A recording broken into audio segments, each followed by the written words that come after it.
ما تقنعنيش ان انت كنت عارف كده. ايه ده؟ ايه العظمه دي؟ السلام عليكم ورحمه الله وبركاته. ازيكم يا جدعان؟ عاملين ايه؟ يا رب تكونوا بالف خير. منتخب مصر يفوز على منتخب السعوديه 4-0 في مباراه وديه. ما كانتش وديه ولا حاجه، كان ده نازل بالاساسي وده نازل بالاساسي، فاهمني؟ بس طبت وكفت منتخب مصر، هي اللي طبت. بصراحه منتخب النهارده عمل ماتش كويس، محدش كان متوقع كده، فاهمني؟ يعني ما تقنعنيش. يعني انا كنت بتكلم مع ناس قبل الماتش، اتكلم مع اخويا واتكلم مع صاحبي واتكلم هنا واتكلم هنا، كله كان متوقع ان احنا ممكن نخسر او ممكن نشيل سكور، فاهمني؟ وسبحان يعني سبحان ربنا، فاهمني؟ سبحان الله انك انت اللي تشيل السعودية سكور، فاهمني؟ 4-0 مع الرأفة. هنتكلم دلوقتي عن الماتش، انت مديهم 4 على الرايق منه، فاهم؟ اللعيبة مزاجها رايق، وهنيجي لمزاج اللعيبة دي، فاهمني؟ بس النهاردة منتخب مصر عمل ماتش حلو، محدش كان متوقع كده للأمانة، فاهمني؟ بس مفاجأة كبيرة من كابتن حسام، مفاجأة كبيرة من اللعيبة انهم يعملوا ماتش عظيم زي دوت قدام منتخب عظيم زي منتخب السعودية، فاهمني؟ هرسنا الكبسة النهاردة، فاهم؟ وريناهم يعني ايه طعمية النهاردة، عملنا معاهم، فاهم؟ ماتش جميل جميل جميل. كابتن حسام نزل بخطة ممتازة، فاهمني؟ نزل بخطة كويسة لحد ما، مع اني انا كان عندي تعديلات عليها هقول لكم عليها، بس نزل بخطة كويسة. نزل في حراسة المرمى بشوبير، تمام، اختيار موفق، لانك قال هيعمل بينهم سويتش بين هو والشناوي برضه، مع ان يا ريت ما يعملش بينهم سويتش، فاهم؟ يعني يا ريت يخلي شوبير، فاهمني؟ نزل بشوبير كويس، نزل بمحمد هاني اللي خده ومحدش فينا كان مقتنع بيه. ايوه هو وحش جدا مع الاهلي، تشوف النهارده عرضيته لتريزيجيه، فاهم انت؟ هو يعني ولا فاهم ولا بيكهام زمان ولا فاهم ايه ده، فاهمني؟ ما تفهمش اللعيبه. اسمه ده النهارده رامي ربيعه، قصدي مش رامي حمدي فتحي وياسر ابراهيم واسمه ده واحمد فتوح، الدفاع كان كويس، فاهمني؟ احمد فتوح كان كويس. نخش على خط النص، كان بيلعب بمروان وامام، هو كان بيلعب ب 4-2-3-1، مروان وامام. نخش لقدام، كان بيلعب لك اسمه تريزيجيه وزيزو واسلام عيسى، وقدام مرموش. خطه كويسه، فاهمني؟ المنتخب المصري نزل، انا هلعب على الهجمه المرتده، فاهمني؟ وقفوا لك هنقابل من خط النص عندنا في حاله لما المنتخب السعوديه يبقى معاهم الكوره، فاهمني؟ اتنين هيضغطوا هتتقلب 4-4-2 يعني، فاهمني؟ اتفاجئنا خالص، فاهمني؟ ان المنتخب نزل ضاغط، عايز يجيب جون، فاهمني؟ عايز اسمه ده هو اللي يبادر بالهجمه. وقد كان الدقيقه الرابعه، فاهمني؟ اسلام عيسى جاب جون بصناعه ممتازه من زيزو، فاهمني؟ زيزو ضغط، خد الكوره، فاهمني؟ نكشها نكشه العصفوره. زيزو انت ليه في الاهلي مش بتلعب كده؟ فاهمني؟ يعني معلش، اصل لعيبه الاهلي النهارده يا جدعان غاظتني، فاهمني؟ يعني انا فرحان بالمنتخب وفرحان بكل حاجه، بس لعيبه النهارده الاهلي غاظتني، فاهمني؟ يعني انت ليه مش بتلعب كده يا حبيبي في الاهلي؟ فاهمني؟ يعني معلش، النهارده زيزو عامل اداء كويس رغم انه بطيء في حته الباص، فاهمني؟ يعني لو باصه بسرعه كان مرموش النهارده ممكن يطلع بهدفين، احنا الشوط الاول نخلصه 7-8، فاهمني؟ كانت هتفتح مننا، فاهمني؟ ولكن زيزو، فاهمني؟ ليه ما بتلعبش كده مع الاهلي؟ فاهمني؟ النهارده عامل اداء كويس، فاهمني؟ نكشها من فوق الراجل، لعبها الاسلام عيسى، اسلام عيسى نيمهم كلهم، نيم الجنب، نيم المدافع نيمهم كلهم، وحطها حطه حلوه جدا، والهدف الاول في الدقيقه 4، فاهم؟ مفاجاه لمنتخب السعوديه، مفاجاه لهيرفي رينار المدرب اللي احنا كنا عايزين نجيبه مكان حسام البدري، قصدي مكان حسام حسن. ولكن احنا على طول نقول عايزين ايه؟ عايزين مدرب مصري، فاهمني؟ والمدرب المصري قال عارف العقليه، تمام، ماشي يا سيدي كمل. قلنا يمكن صدفه، فاهمني؟ والدقيقه الرابعه، فاهمني؟ منتخب مصر جاب جون، هدف اسلام عيسى بشكل كويس جدا جدا. بعد كده هوت ربع ساعه، فاهمني؟ الشغل كويس، فاهمني؟ بندافع، بنعمل المرتده بشكل كويس، ولكن مفيش حد بيخلص. دقيقه 16 هدف من تريزيجيه، اسيست محمد هاني. تعال لي بقى عند الهدف ده، تمام؟ الهدف دوت يعرفك بعيدا عن المنتخب ان النادي الاهلي محتاج مدرب. يعني ايه محتاج مدرب؟ يعني اللي معانا ده بتاع ترشي، بعيد عن اي حاجه، يستر بتاع ترشي ونفسي يمشي. ليه؟ انت شفت يا باشا الجون التاني مع منتخب مصر؟ شفت لعيبه الاهلي عملت فيه ايه؟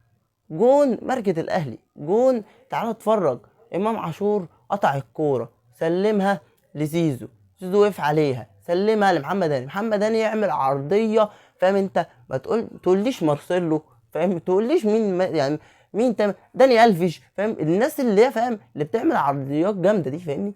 ما تفهملهاش عرضيه حلوه وتريزيجيه يحطها احلى واحلى بدماغه، فاهمني؟ والهدف التاني لمنتخب مصر بعد ربع ساعه، ربع ساعه انت متقدم على السعوديه بهدفين واداء عظيم عظيم عظيم، فاهمني؟ فالجون التاني دوت عظمه الصراحه، فاهمني؟ ومن بعدها منتخب مصر لعب بقى التيكي تاكا والحكي والميكي، فاهمني؟ واللعيبه مزاجها رايق. طب ما يعني معلش، انا خايف من حاجه هقول لك بعديها في الاخر، بس الحمد لله بعد ربع ساعه هدفين بشكل كويس جدا. كتبت منتخب مصر بينفذ الهجمه المرتده بشكل كويس، اللعيبه بتقطع الكوره، كابتن حسام حسن محفظهم هيعملوا ايه. الراجل من دول بياخد الكوره بيروح، فاهمني؟ بيروح يسلم ده وده يسلم ده وده يسلم ده. اسلام عيسى النهارده كان كويس، ولكن عنده حته الباص باصه كتير قوي غلط، فاهمني؟ يعني بيستلم الكوره المفروض يباصي، فاهمني؟ على طول في رجل تريزيجيه يباصي في ظهره، يباصي في ظهره. عايز بس حته الباص تظبط عنده، ولكن هو كويس جدا، مهاري جدا، سريع جدا، فاهمني؟ حته السرعه دي برضه اكلمك فيها عن تريزيجيه كمان شويه. بعد كده هو كتبت اول نص ساعه اداء مميز جدا من منتخب مصر محدش كان متوقعه، فاهمني؟ كابتن حسام نزل عارف هيعمل ايه مع اللعيبه، محفظ اللعيبه الجمل، فاهمني؟ ايوه محفظ اللعيبه جمل. اللاعب من دول بيقطع الكوره، انت شايف يعني منتخب مصر بيقطع الكوره، شوف الهجمه المرتده عامله ازاي، فاهمني؟ اتحسنت، فاهمني؟ اتحسنت ليه؟ اللاعب من دول بياخد الكوره بيروح عايز يجيب، بيروح عايز يجيب، فاهمني؟ يسلم لصاحبه وصاحبه يسلم. لا، في حاجه بتتقدم في الملعب، في مدير فني حتى لو حاجه بسيطه. انا مش بقول لك ان هو بيب جوارديولا او فليك، بس في حاجه بتتقدم بسيطه، فاهمني؟ غير المدرب الاهلي اللي عندنا ياس تورب ما بيقدمش اي حاجه اصلا، انما لعيبه منتخب مصر في حاجه بتتقدم. اول ما اقطع الكوره الوينجات تطير، زيزو يطير من هنا واسلام عيسى يطير من هنا، تمام؟ امام عاشور هو اللي هيطلع لي بالكوره، امام عاشور هيفتك لي الكوره. مين تاني يا ربي؟ تريزيجيه المفروض هيعمل معاه الهجمه، ولكن النهارده تريزيجيه كان تقيل قوي، جات له واحده كده، هو حسيت ان هو تقيل قوي بيجري وبيعافر، رجله تقيله، فاهمني؟ رجله تقيله في الملعب.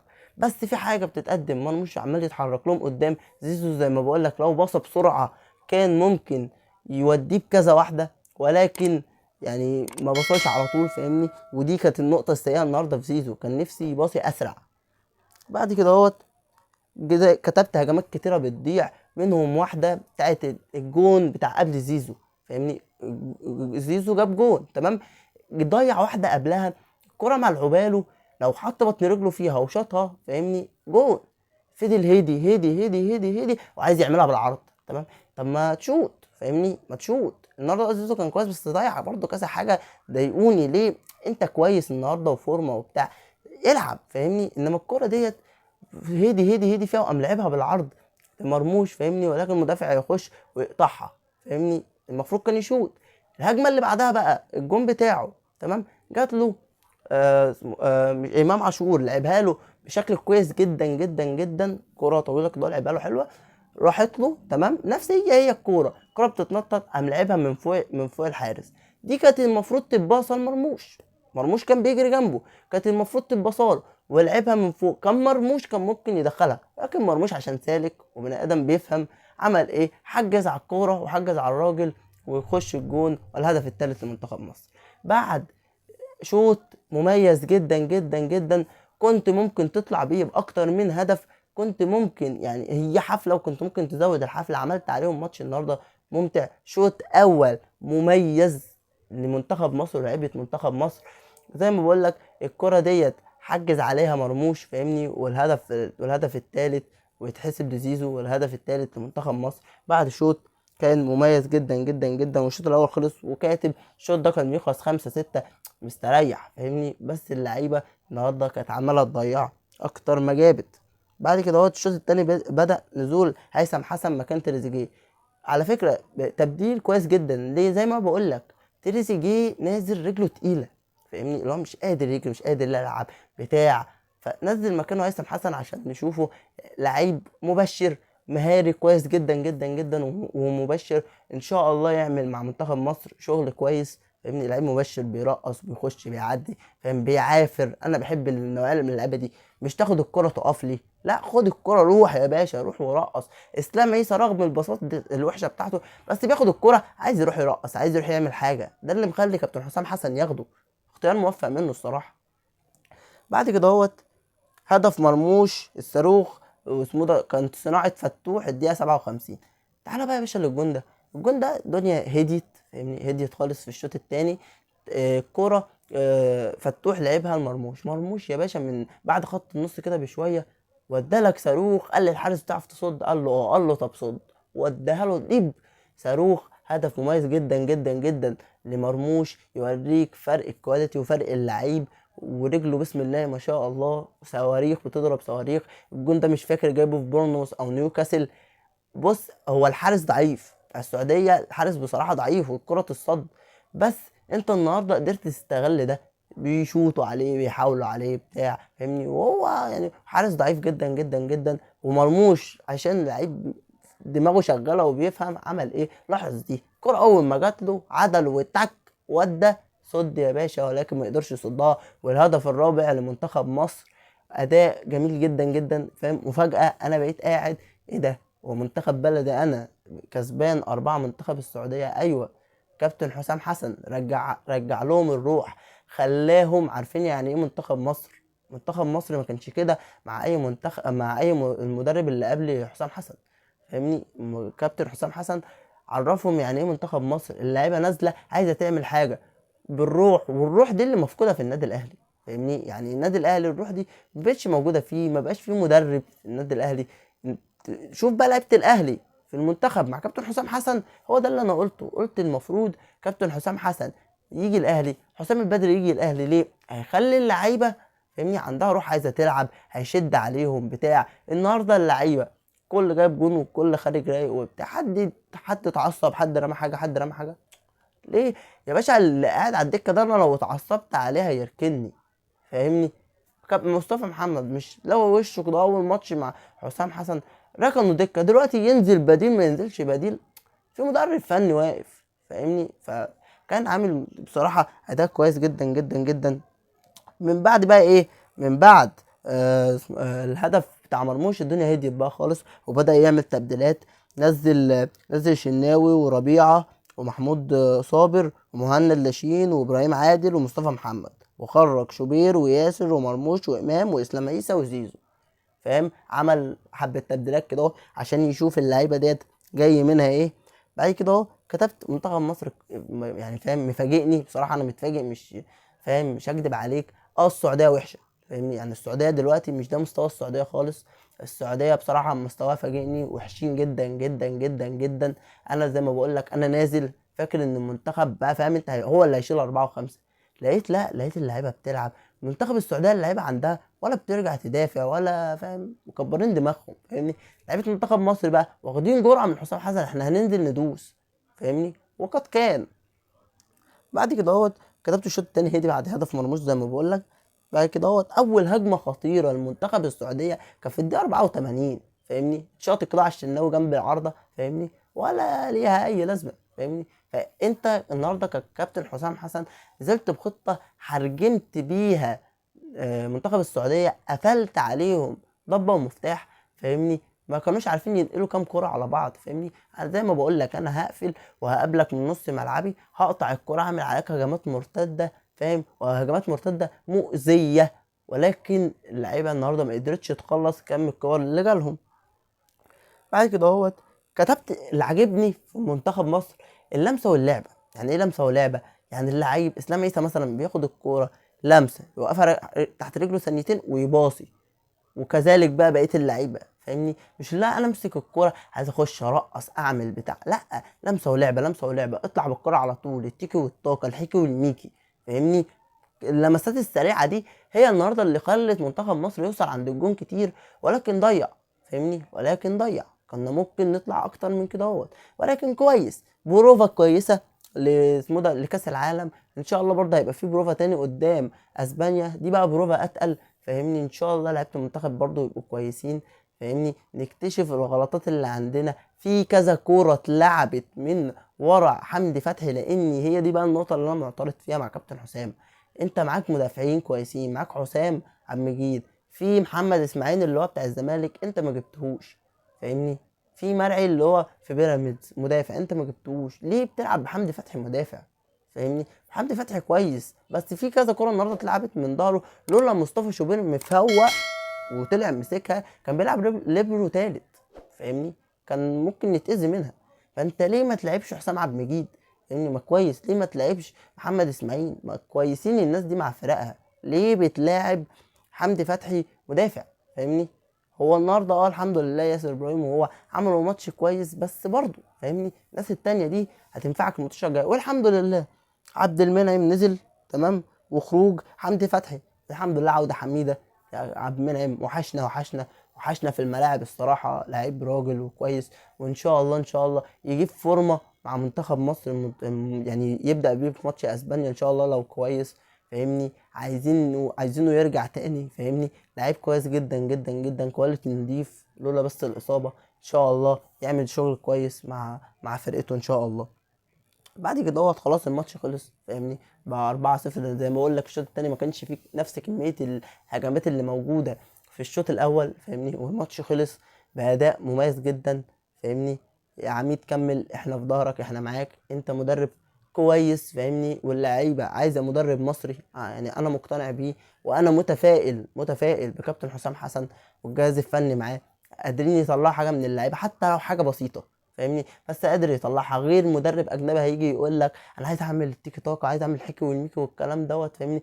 الكلام ده ممكن يمشي مع اللعيبه وممكن لا. كابتن حسام لو بيقدم حاجه بسيطه، فاهمني؟ او تكتيك بسيط للعيبه فهي ماشيه معاهم، وقادر يوصل لهم الروح اللي عنده. كابتن حسام بيقدر يوصل الروح للعيب، فاهمني؟ تلاقي اسلام عيسى نازل بيلعب بالحماس ده، يبقى عايز يعمل حاجه وشايف ان المدرب بتاعه ميت بره، فهو عايز يعمل حاجه عشانه، فاهمني؟ غير طبعا الجزء التكتيكي البسيط، بس هو موصل لهم الروح، موصل لهم اللي احنا عايزين نعمل حاجه، مطوشه وديه زي رسميه، فاهمني؟ ايه كويس هيلعب مش كويس على الدكه، فاهمني؟ هو ده الكلام. وان شاء الله يعمل شغل كويس في كاس العالم، انا متفائل ان شاء الله نعمل شغل كويس في كاس العالم. نيجي لتقييم اللعيبه. تقييم اللعيبه في ماتش السعوديه، مصر والسعوديه اللي خلص 4-0 لمنتخب مصر.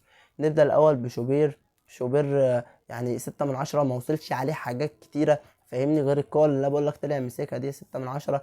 محمد هاني، روبرتو كارلوس الغلابه النهارده هديك ال7/10 بتاعتك، فاهمني؟ بس انت غريب، فاهمني؟ انا مش فاهمك. يعني ساعات بتبقى كويس وساعات تبقى وحش، فاهمني؟ ساعات تبقى النهارده عرضيه نموذجيه، ابن الذين عاملها نموذجيه، فاهم؟ وساعات بيعملها بره الشطف بتاع الامن بره، تفهمش ايه ده. بعد كده ياسر ابراهيم هديله 5/10، وحمدي فتحي برضه 5/10. فتوح النهارده عمل ماتش كويس جدا جدا جدا، عجبني. بدأ يجيب فورمه، فاهمني؟ وان شاء الله يبقى احسن من كده، اديله 6/10. اتنين خط نص النهارده كان مروان عطية اديله 7/10، كان بيطلع بالكرة كويس. امام عاشور 7/10 برضه. نطلع لقدام، تريزيجيه الصراحة، فاهمني؟ يعني ما حسيتوش النهارده، كان عنده احسن من كده بمراحل، فاهمني؟ ولكن النهارده بقول لك تقيل، اديله 4/10. اسلام عيسى اديله 8/10. انا عاجبني، ولكن في كذا باص بيبصيها غلط، فاهمني؟ ولكن هو النهارده كويس، فاهمني؟ المواجهات الجايه وان شاء الله يبقى كويس. 8/10. زيزو النهارده اديله برضو 8/10، ولكن زيزو سرع باصك انت بطيء قوي في حته الباص دي. وشوط، انت الكره جات لك شوطها، فاهمني؟ ما تبقاش انت حافظ انا هعمل عرضيه، انا هباصي بالعرض، لا شوط انت رجلك كويسه، شوط، فاهمني؟ ويا ريت تظبط قراراتك شويه، فاهمني؟ انت لاعب كويس، يا ريت تظبط قراراتك شويه. بعد كده نطلع قدام مرموش اديله 8/10 برضو، كان كويس النهارده، كان بيتحرك، فاهمني؟ الكرة اللي حجز عليها بتاع الزيزو دي بصراحة يعني فاهم كويس جدا، كان ممكن واحد غيره يقوم لامسها ويعمل فاول، لكن هو شغل دماغه فيها، فاهمني؟ كويس جدا. التبديلات اللي نزلت، الشناوي ما شفنالوش حاجة، 4/10. رامي ربيعة برضو 4/10. محمود صابر ممكن 5/10، نزل حاول ينشط وحاول يعمل شغل، 5/10. هيثم هديله 6/10 بصراحة، كويس، فاهمني؟ مبشر وعنده كورة وعنده مهارة، ان شاء الله هينفع منتخب مصر في بطولة كأس العالم، ان شاء الله يعني تشوف منه مستوى كويس. بعد كده مهند لاشين 3/10. ابراهيم عادل 3/10، مصطفى محمد 3/10. بعد كده اهوت مين تاني نزل؟ مين تاني؟ كوكا 2/10، ما شفتلوش حاجة. حسام عبد المجيد 3/10، وطارق يحيى 3/10. دي كانت تبديلات منتخب مصر النهاردة بعد ماتش كان كويس، فاهمني، عملوا ماتش كويس. هنستنى ماتش اسبانيا ان شاء الله، تعملوا ماتش قدام اسبانيا، ماتش كويس يليق بمنتخب مصر ويدي اشارة للمجموعة بتاعتنا في كأس العالم. احنا معانا مجموعة سهلة، فاهمني، المفروض نصعد. يعني انت معاك بلجيكا، ومعاك ايران، ومعاك ونيوزيلندا. فانت معاك نيوزيلندا، معاك مجموعة كويسة، فاهمني، تقدر ان شاء الله تعمل حاجة، فاهمني. وان شاء الله في ماتش اسبانيا الجاي ان شاء الله المنتخب يعمل ماتش حلو، وان شاء الله هنستناه. هو متهيألي يوم التلات، يوم 31، مش عارف يوم التلات ولا يوم ايه، بس ان شاء الله يعملوا ماتش حلو قدام اسبانيا، ويدوا رسالة للمجموعة اللي معانا في كاس العالم ان احنا جايين ان شاء الله نعمل حاجه كويسه، وان شاء الله نصعد من دور المجموعات ونوصل لابعد نقطه ان شاء الله. وان شاء الله. وانا خايف مني لعيبه منتخب مصر، يعني فاهم، يعني انا خايف من حته الشو ان النهارده شافوا ان بقى السعوديه بقى، فاهم انت، والملعب والفهم والهيصه وبتاع، فلعبوا. لا، انا عايزكم كده على طول، فاهمني، انا عايزكم كده على طول، عايزكم عندكم الروح دي، عايزكم تلعبوا كده على طول، فاهمني، الجمهور كله في ظهركم، وعايزكم تلعبوا بنفس الطريقه دي في كاس العالم، فاهمني. اهو يا عم محفل عالمي، ايه، العب يا عم براحتك، فاهمني، مع اني المفروض ما تلعبش عشان الصيت وعشان المحفل العالمي، العب عشان انت بتحب بلدك، فاهمني. والنهارده انت عملت اداء كويس، اثبت على كده اهوت، وان شاء الله يبقى دوت مستوى منتخب مصر على طول. ان شاء الله كابتن حسام حسن يقدر يطلع منهم شغل كويس ان شاء الله. وكده تبقى انتهت الحلقه، ولو عجبتك متنساش اللايك والسبسكرايب، ولو عجبتك رن الجرس عشان تشوفنا على طول. سلام.